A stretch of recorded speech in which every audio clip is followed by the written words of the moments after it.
I was just finishing my 8th year in the Marine Corps. I am Captain Tim Jones, 30 years old, married to a beautiful 22-year-old strawberry blonde. I met her 2 years ago while on leave in my hometown. It was love at first sight for both of us, but we waited until 6 months ago to get married. I wanted to get out of the Marine Corps first, but I gave in to her urging and begging and married her with 6 months left in the Corps. I gave up a promising but dangerous career in the Corps for love. Looking back, it was a mistake. Everything went well. I was cruising towards my departure date when this blip in my plans came up. I was teaching a course at the infantry school when they decided to send me to Africa for 3 months to train another nation's Marines. In 20 years, they would become our enemy and America's sons would be fighting against the same people I taught. Politicians. I hate them. I kissed her goodbye and said I would be back before Christmas. It was September, and true to my word, I was back the first week of December. I took leave over Christmas and New Year. We went home and found a condo close to where I hoped to be working. Everything was fine. My life was perfect. I had a good wife. I was promised a job in a profession I had studied for in college. Yup, I was going to live the dream. Then there was another blip. I had checked out of the Marines the day before and was at the house we had rented. I was watching as the movers packed and loaded our things into the moving van. In the bedroom, I watched as the movers tore apart the bed. Nan, short for Nancy, my wife is in the kitchen watching some men pack things there. After they hauled the bed out to the truck, the guys came back to get the bedside tables. The guy picked the table up and started to carry it out. He looked at me, shook his head, and grinned. When I saw what he was grinning at, I was dumbstruck, to say the least. There on the floor were 10 dried-up used condoms. I was surprised. Why? Nan and I had never used condoms. She was on the pill. The men finished in the bedroom and started on the extra room. I shut the door and waited. When the truck was loaded and on its way to Memphis, I called Nan and opened the door to the bedroom. "I am not cleaning this up." She grabbed her mouth and started to cry. "No, oh God, no." She slumped to the floor.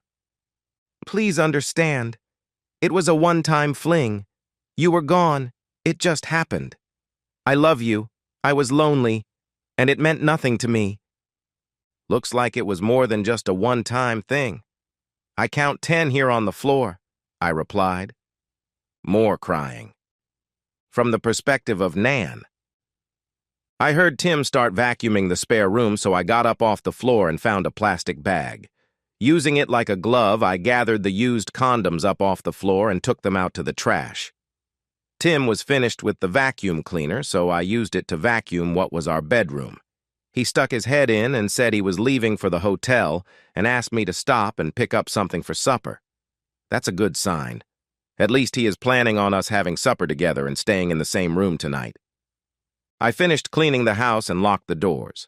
I stopped and picked up some fast food, cheeseburgers, fries, and milkshakes. I got a text that room 135 was in the back of the motel and on the ground floor. The door was open and I was glad to see there was just one bed in the room, a king. Maybe I could work this out. I decided to make this partly his fault. Maybe with a little luck, I could get him to forgive me. I went in and set the table for supper. Not much was said. No hello, no kisses, nothing. As we were eating, he said, "Want to explain? I was so lonely when you left for Africa. I cried for 2 days.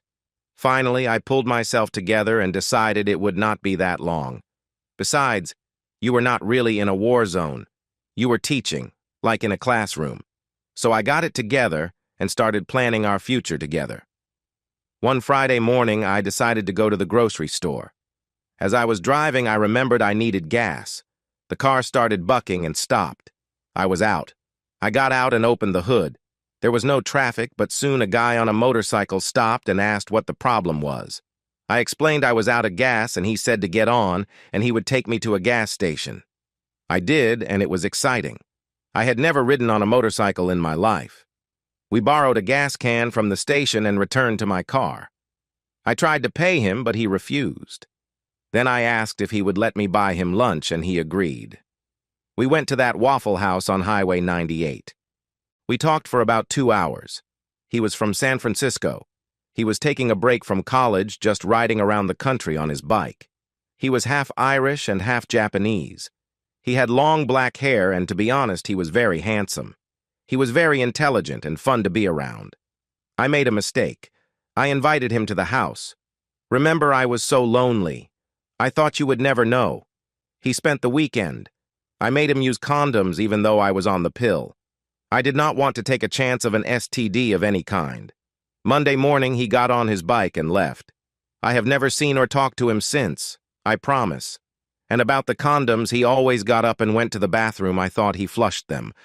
Why he dropped them behind that table, I will never know.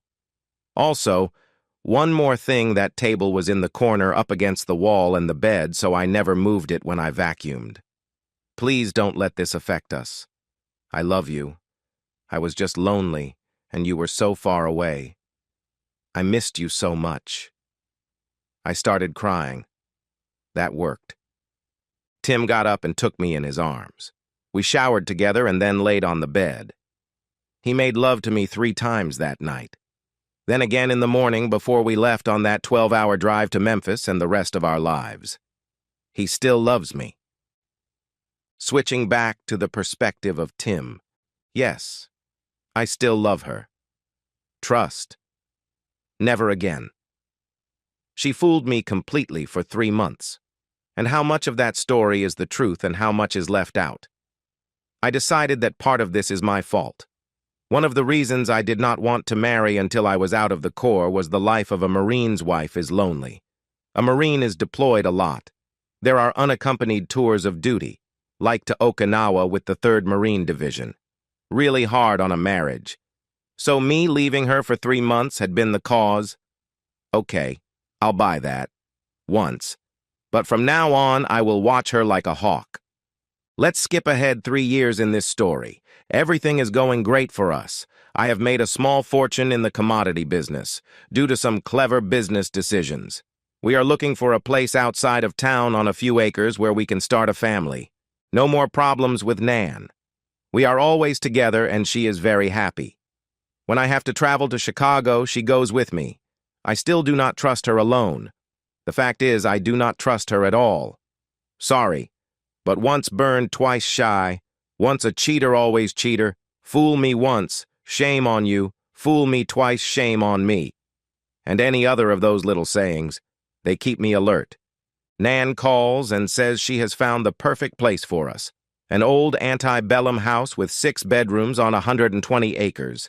The house is in need of some heavy repairs and restoration, but it is perfect, she says. I go look and I agree. It looks like the house in Gone with the Wind. With about $500,000, we can restore it to its original beauty. So that's what we decided to do. We bought the place and looked around and found a contractor who had experience in restoring old houses. He had great references, so we hired him. He moved to town and got an apartment about 30 minutes from the job site and started work. Nan said she needed an office at the site to oversee the work and handle all the subcontractors. She wanted to make sure everyone was paid and there were no problems. She bought a small trailer and had it moved to the property. She set it up about 300 yards from the main house and put it in a well and septic system. An electric line was installed along with a 500-gallon butane tank to provide heat during the winter months. We thought that when we moved in and started to have kids, this would be a place where the help could live. That was my idea anyway.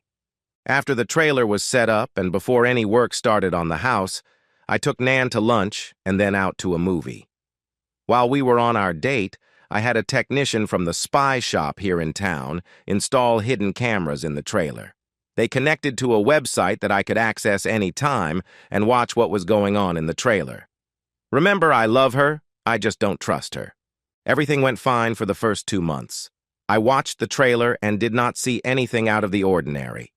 Then one Wednesday afternoon, just after lunch, I logged on to see Nan and this contractor, Sam, looking over plans laid out on a table in the living room of the trailer. His hand went to her butt and squeezed. When are you going to let me have some of that sweet body of yours again? Again? What the hell? Well, if you promise not to leave a mark right now, She grabs him and kisses him on the mouth. When they break apart, he laughs and shouts, "I promise." Then he picks her up and carries her into one of the bedrooms. They are never used, but the beds have sheets on them. Now I know why. What the hell? This is not the first time? Where has she been sneaking off to and when? I guess it really doesn't matter. This is going to end soon. When they are finished, she takes the condom off and goes into the bathroom and flushes the condom. She remembers what happened the last time she left that task to a man. She comes back into the bedroom and starts to get dressed. He helps her with her bra, then says, "My guy is ready. You just say when." "I've told you I want to wait until this house is finished. You will be back in Boston and I will be buying furniture for our dream house. Tim is mugged and killed for his Rolex and wallet. I just cannot live in the house where we plan to live the rest of our lives, so I sell it. After collecting on his $1 million insurance policy, I leave the state. You and I can live a long time on that amount of money." They dress, and he goes back to the job site. She locks the trailer and leaves. I guess she is on her way home. I cut the computer off. So her plan is to have me killed, then run off with her lover and live happily ever after? Not going to happen. She is home before me and running a bath.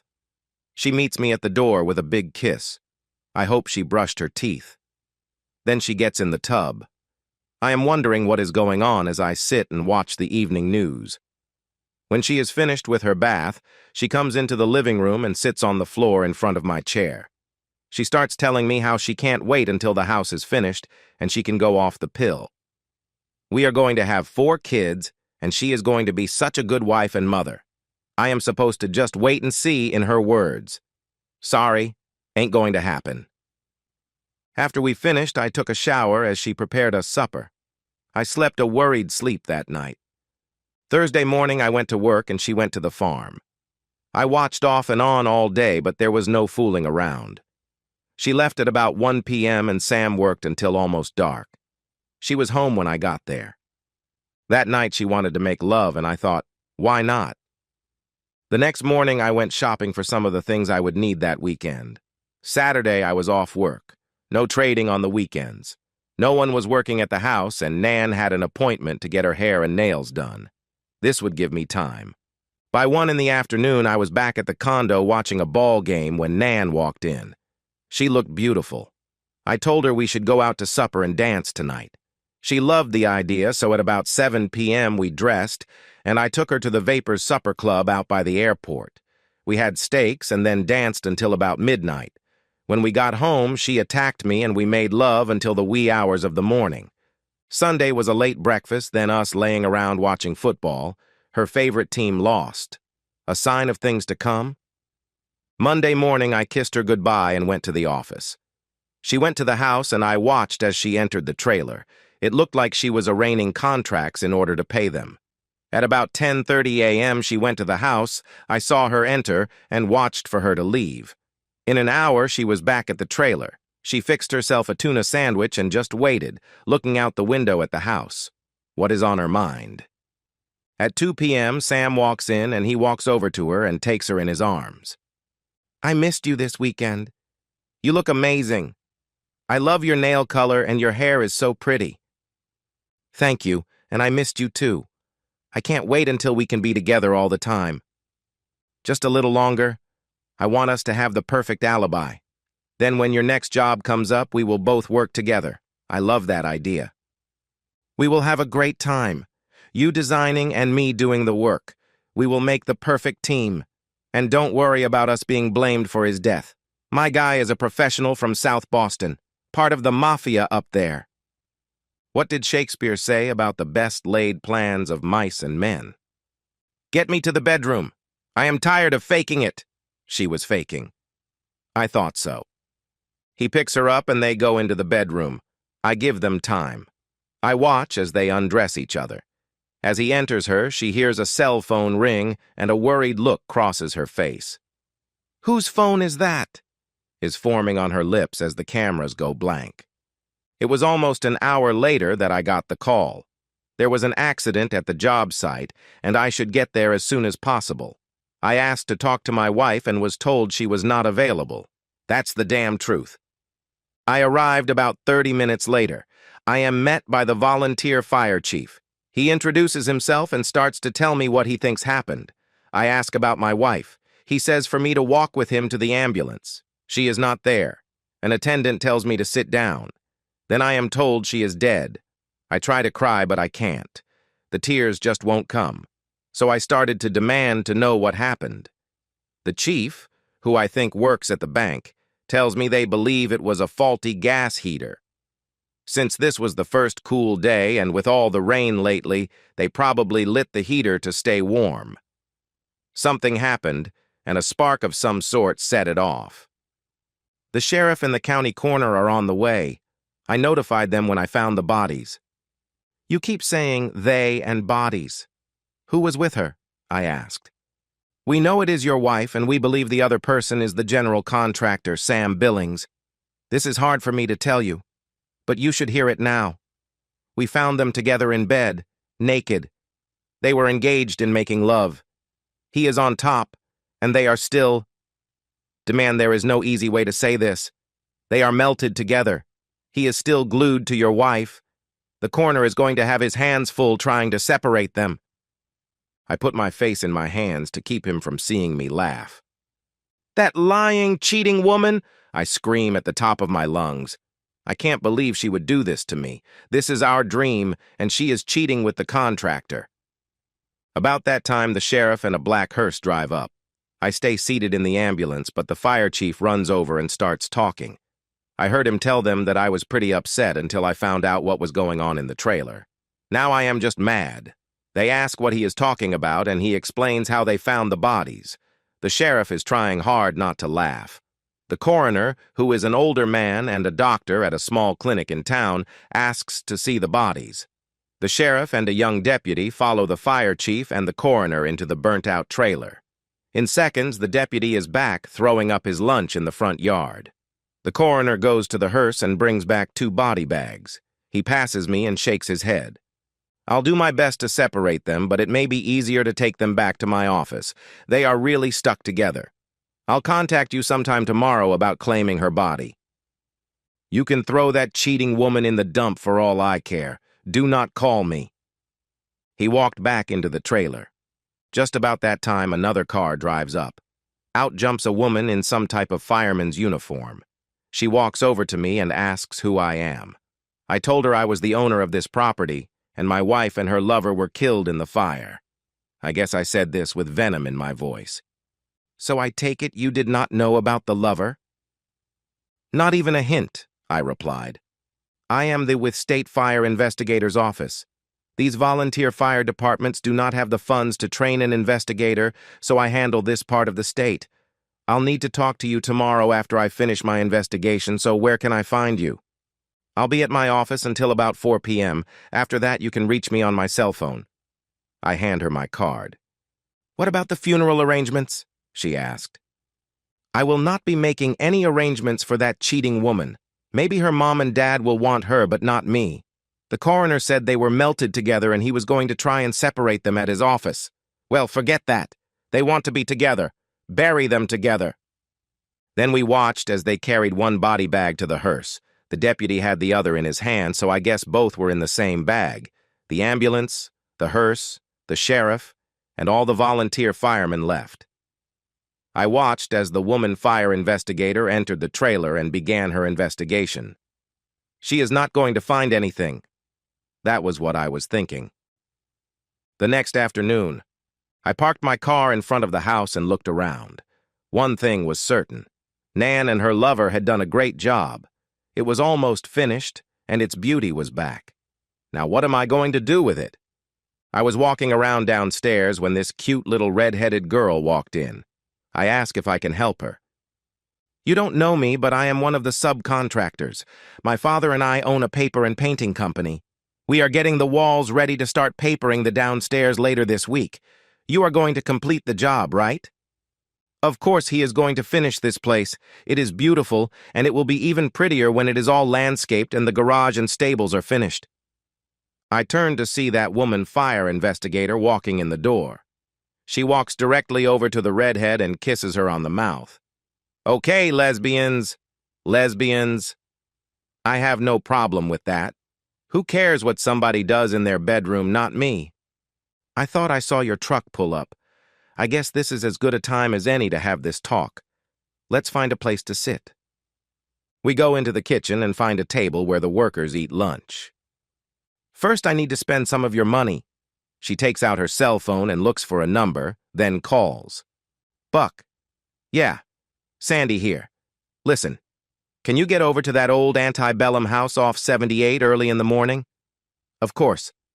I want you to bring your backhoe. There was a trailer fire yesterday, and I have finished my investigation. I overheard the owner saying he wanted that off his property, and I told him it would be too hard and costly to haul off. He decided to dig a big hole and just bury it. I told him I knew just the guy for the job. I want you to dig a big hole off to the right. Remember the right? The septic system is on the left. Then push everything in the hole and cover it up like it was never there. Sure, 7 a.m. is fine. Just see Lori and she will handle getting you paid. Thanks. Remember the right side. Okay, bye. Now she looks across the table directly into my eyes. I, or we, I should say, don't want any sheriff or deputy snooping around and finding what I found now, do we? I guess not, was all I could manage. I see you have met my partner. She is an excellent painter and paper hanger. I am sure you will appreciate her work. With that, the redhead reaches across the table and squeezes my hand. What the hell is going on? Captain Tim Jones, 8 years in the Marine Corps, EOD unit commander. Hell, you taught at the EOD school in Yuma, Arizona. Then you trained those Nigerians in Africa. I know you were even a special consultant to the CIA, teaching classes on bomb making, and you gave it up for that cheating woman. Bad mistake on your part, but good for us. Oh, before I forget, if I did not know what to look for, I would not have found it. So good work. About now, you are wondering how I know so much about you and your wife, right? Yes, and to be honest, I am a little worried about just what is going on here, I replied. Don't be worried. You can handle it. Let's start at the beginning. A year or so ago, I went to a conference of fire investigators. I met a former Marine there, and we got to talking over lunch. He was EOD, and he had a lot of stories. But the one that stuck with me was about his captain, a man named Tim Jones. He said this guy was the best. He talked about how this captain was such a good teacher. He had taught at the EOD school and even at a CIA training facility. This guy could make a bomb that was almost undetectable, and he used things that you would never suspect. A year later, Lori is explaining how a Tim Jones and his wife are refurbishing an old house, and she is going to do the painting and papering. I wondered if it could be the same guy who was in the Marine Corps. I checked you out and found you were the Tim Jones in the stories. Lori told me how she suspected your wife and Billings was having an affair. She had seen them leave the job site to pick out materials. She thought they were gone too long. Then they started spending way too much time in the trailer alone. When I heard about the fire, I figured you had caught them. Tim. Okay, so you know all about me. I killed 2 people yesterday. So what do you want? Money? Do you want me to sign over the title to this house? What exactly? Sandy. Don't be so crude. Lori and I talked it over last night. What we want is kids. We are lesbians, but we want to be moms. We decided you would be a good father. And this house. What a great place to raise kids. So I get you both pregnant and give you the house. For that, you keep my secret, I asked. Oh no, much more than that. We are not going to raise our kids without a father figure. Let me explain.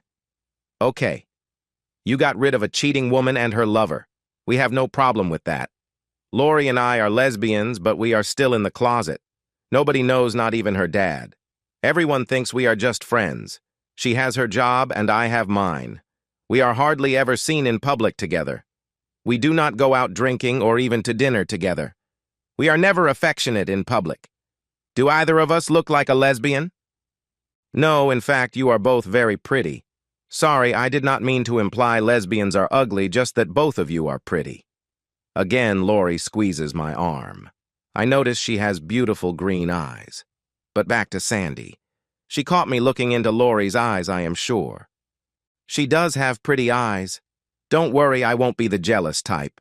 Our plan is that we all move into this house when it is finished. We share a bedroom and a bed. We announce to the world that we are a trio. No more sneaking around for us, and you get both of us.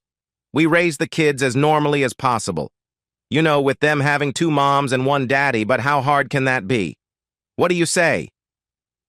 First, I want to tell you that you have beautiful blue eyes, and I think only a fool would say no to this plan of yours. Any man would be lucky to get either of you but both, every night in the same bed. How do you suppose we start this and not raise red flags? I mean, I cannot go from losing my wife, no matter that she was cheating one day, to living with 2 beautiful girls the next day. Sandy. I told you this guy was smart. Our idea is you start spending more time out here at the house, supervising its completion. You meet Lori. You talk to her dad about her and show some interest. You find out she has a friend and invites us both to dinner one night. Things progress slowly over the next 6 months. I mean, the folks around here will know how hurt you are. They will think it good for you to be getting out. Then one day we all move in together and start our family. Some will not like the idea of a trio, but who cares? Sound like a good plan to you? Yes, it did. I did not attend the funeral and let it be known that I had no idea she was cheating. Her parents apologized to me a number of times. It was not their fault, and I never treated them badly. Lori, Sandy, and I started to go to dinner together, then to the movies. The first night I walked them to the door of Sandy's apartment, they stepped inside, and Lori grabbed me and kissed me on the mouth using plenty of tongue. When we broke apart, Sandy did the same. Then Sandy grabbed Lori and kissed her while I watched. Think about all the fun we are going to have when we all 3 live together. Now good night, and drive safe. I was pushed out the door. I got that a lot over the next few months. I never even got to feel a body. It was always, wait until we move in. So I waited. When the house was ready to move into, they helped pick out the furniture. A month after I moved in, Sandy gave up the lease on her apartment, and Lori told her dad she was moving in with me.